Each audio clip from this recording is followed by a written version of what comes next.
right now in this country, everybody knows this, we're facing a pandemic that has now killed nearly 70,000 Americans. The novel coronavirus, COVID-19. But this is not the first pandemic to kill tens of thousands of Americans within not just the last 100 years, but within the last 50 years or so.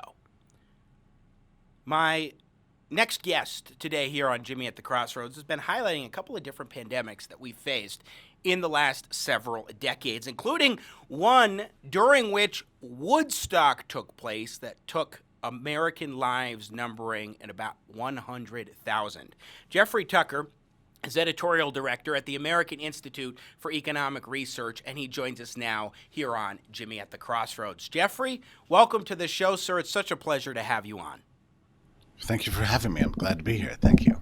Thanks for joining us. So let me just ask you a question.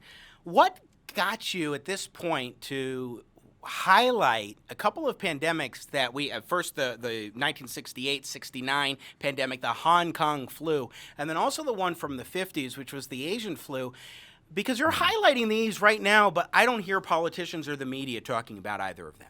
Well, we act like this is the first pandemic we've ever had, and it's not true. I mean, my own mother remembers 1968 very well, and she was a little girl in 1957, where there was another pandemic. The second one killed 100,000 Americans. The first one killed 116,000. They were terrible pandemics, actually.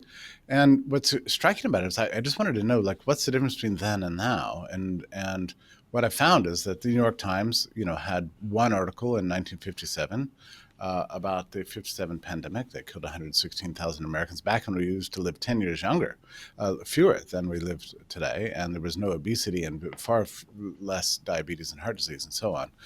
So we were younger, so it's arguably a higher death rate than what we'll experience with COVID-19.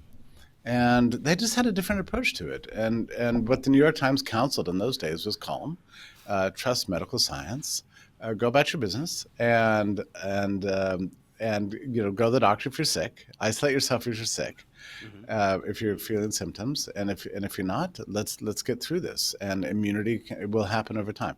That's what they said in 57 and in 68. And what's striking about this is, as far as I could tell, there wasn't a single closure of a single school in either case. The theater stayed open, the restaurants, the bars, as you mentioned, Woodstock happened. Elvis was king in 1957. Ike was president. There were no cancellations of anything. Now, I have, and after we get off the phone here, and I have another interview shortly, I'm going to update the article because I have a friend of mine who said that the 1957 Latter-day Saints National Convention was canceled in light of the 57 flu. Now, that's very interesting to me because what it shows is that people were not ignorant that there was a pandemic. It wasn't like they were stupid. Is that they were intelligent and approached it with medical science in mind, and not this medieval attitude that we've adopted this year, which is run from the virus and hide, and it'll go back to China.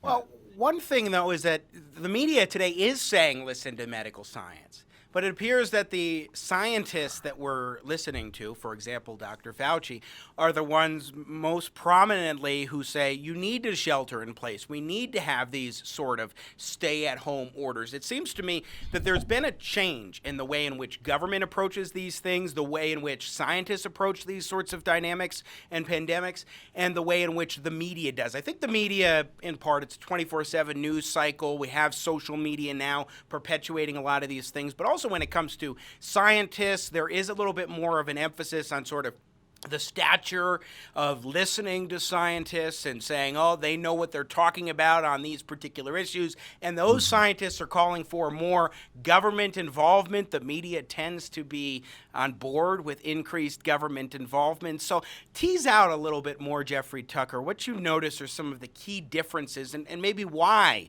we're seeing some of these differences. Well, what we found, I think we all know this now, is that there's not just one opinion of science. There's Dr. Fauci hasn't practiced medicine in 25 years, actually, and it was he who in late March said this is a rather mild flu and we should just go about our business. So he wrote this in the New England Journal of Medicine. And then he changed his mind. So he's been flip-flopping all over the place, I think, as you know.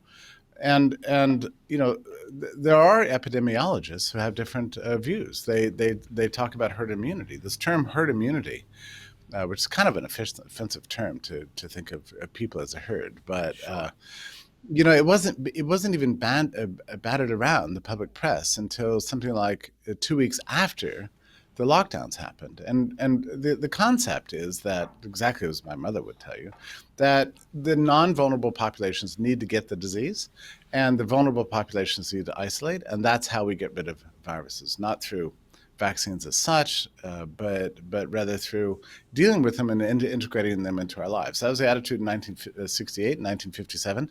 They were very infused with this post-war attitude that they had figured viruses out and they were going to deal with them. And I think there must have been some lost knowledge between 1968 and the present.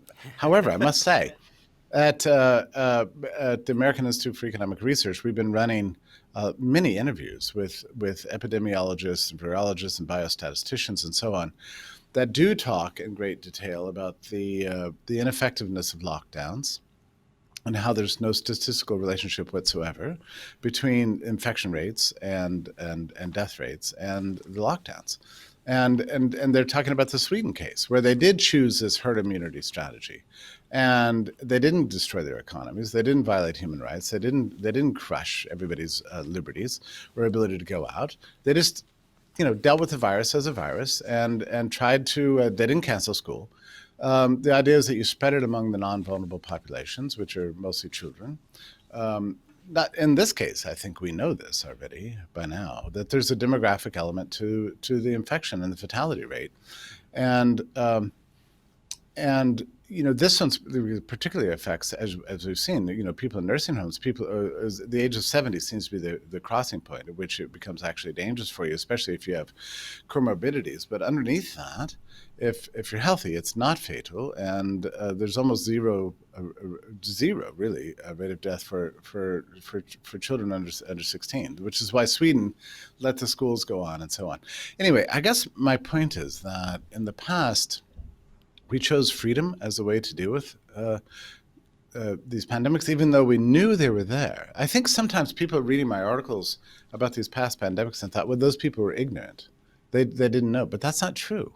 There was widespread knowledge that the pandemic was here, but they chose to comply with the Constitution, to obey human rights, follow the good science, and deal with them, and not believe, as we apparently do, that you can control a virus through politics. Well, and Jeffrey Tucker, not true. I want to jump in here because, and again, we're talking with Jeffrey Tucker, who's editorial director at the American Institute for Economic Research. One of the most interesting points that you've raised, both in your writings on this topic and then also in our conversation right now, is the notion that we didn't back then look to the government to do these sorts of lockdowns and empower new authorities to those sorts of figures. What do you think has changed in the last several decades that has made Americans acquiesce more to growing government authority and the idea of empowering individual governors with the ability to shut down single-handedly with the stroke of a pen their state economies and force people to engage in activities like wearing masks or other things with social distancing or to stay at home, with it taking a while for Americans to start, and still I think a smaller proportion, to start really pushing back? Yeah, I think really the problem is that, we're going to be talking about this for 10 years. Why do we pursue political solutions to a medical problem? And I think you'll have to come down to a couple of very interesting possibilities. One is the 24-hour news cycle, where media has to have constant eyes on you. So that means that incentivizes them to be as alarmist as possible just to get you panicked and get you watching. So there has to be a constant stream of news, and there's thousands of these stations now. So things like hurricanes or diseases or whatever the latest thing is become great fodder for getting eyes on them. And this is a perfect case. So, back in early March, you started seeing this kind of frenzy developing, even from some of my favorite venues like the New York Times. They started warning us about the coming mass death. So that's one factor. It's just the role of the media. And I like media and I like 24-hour news and so on. But I think in this case, it really did feed a kind of public frenzy. So that's one factor. The second factor is the role of predictive epidemiology. Neil Ferguson from the Imperial College of London persuaded the UK government to go from a relatively benign, herd immunity strategy to one of full lockdown. And because of his prediction of 500,000 deaths in the UK, and then his other prediction of 2.2 million deaths in the US, which he said would be solved by politics, by locking everybody down and isolating everybody and having everybody just stay away from each other. So a pure medieval approach. In fact, the New York Times actually even ran an article by their leading virus reporter called "To Fix This Virus, We Should Go Full Medieval." Yeah, that was actually the title of his article. So he's advocating, universal quarantines and that sort of thing. So the role of the media. And then I think thirdly, you do have to look to the political class. And I think there's been a change in culture. I think back in 68 and 57, we understood there's some things that politicians can do and other things they can't do. And even at the height of the Vietnam War, when we were trying to banish the world of communism and sending and drafting people and sending people abroad and coming up with Medicare and civic renewal and all these crazy programs, welfare state, warfare state. Even then, they didn't believe that the state should be unleashed to control a virus. It wasn't part of the agenda. But in the meantime, I think there's been I'm not sure about this, but I feel like there's been a change in the culture to the point that we think that the government should be absolutely held responsible for everything that happens. So if you're a governor of a state and people are dying in your state, you're suddenly afraid that everybody's going to blame you, that you're going to be held personally accountable for every death in that state. And so that caused them to just kind of freak out and lock everything down.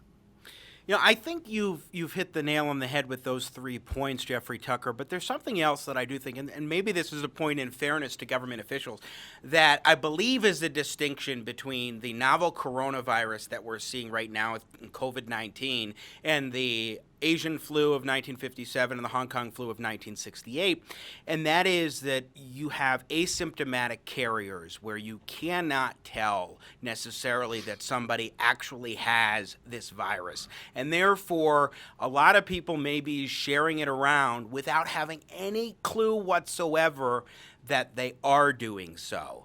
What do you think about that particular distinction and whether or not it provides some sort of justification for more of these? Let's keep people away, even if they're not part of those demographics, because they could still be carrying this virus anyway.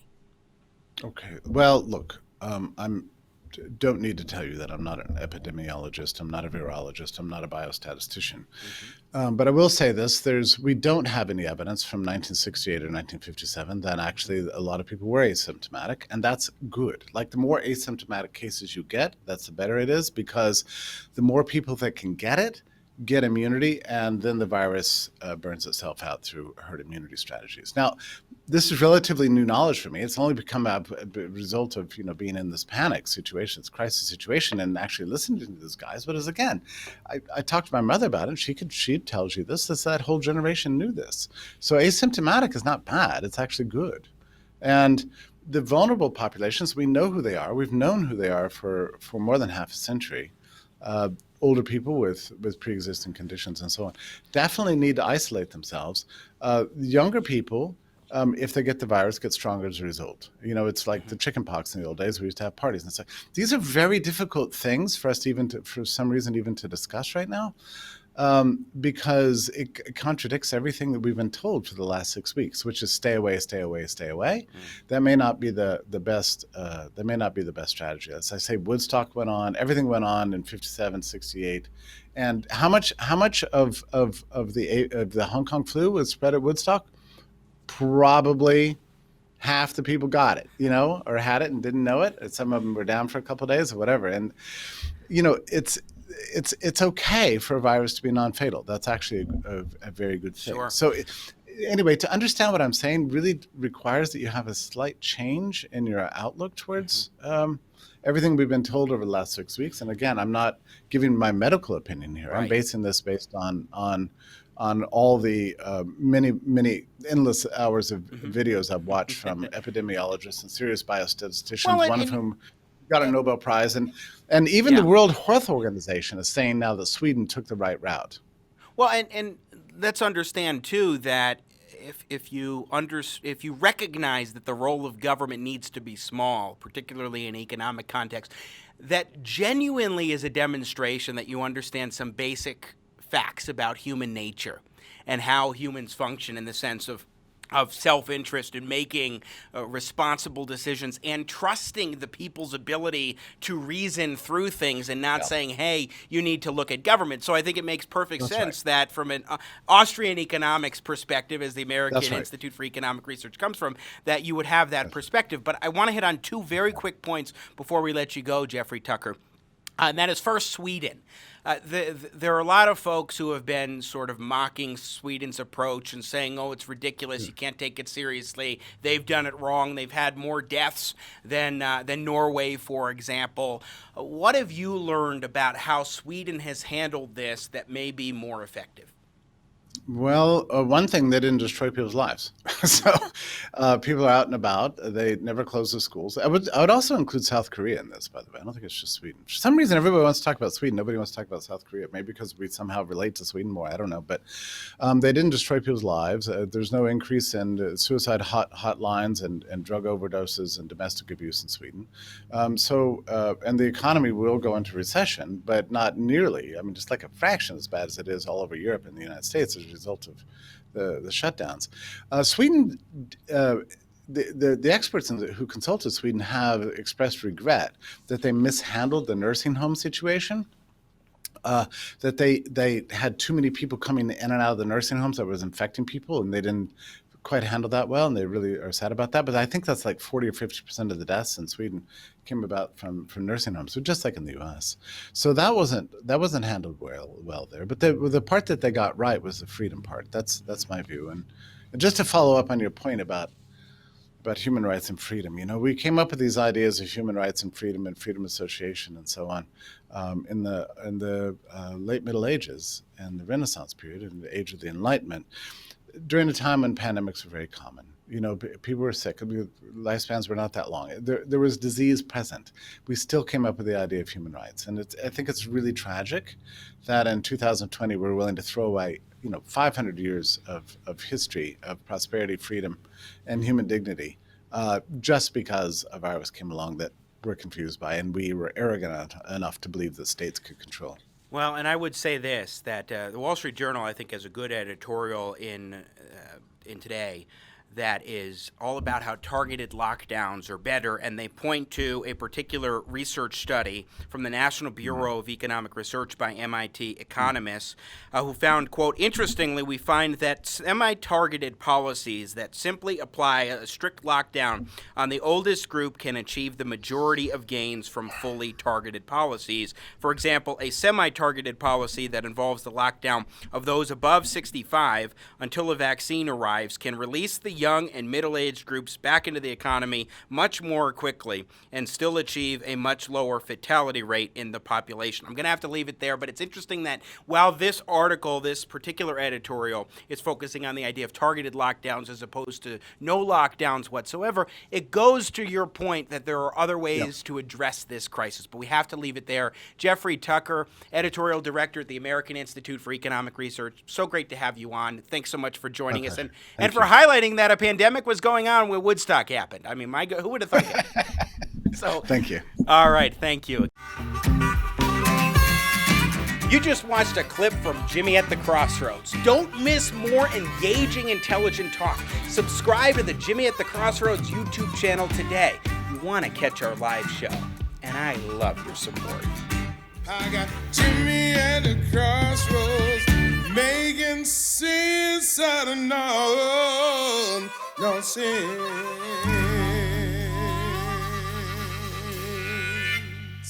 Yeah.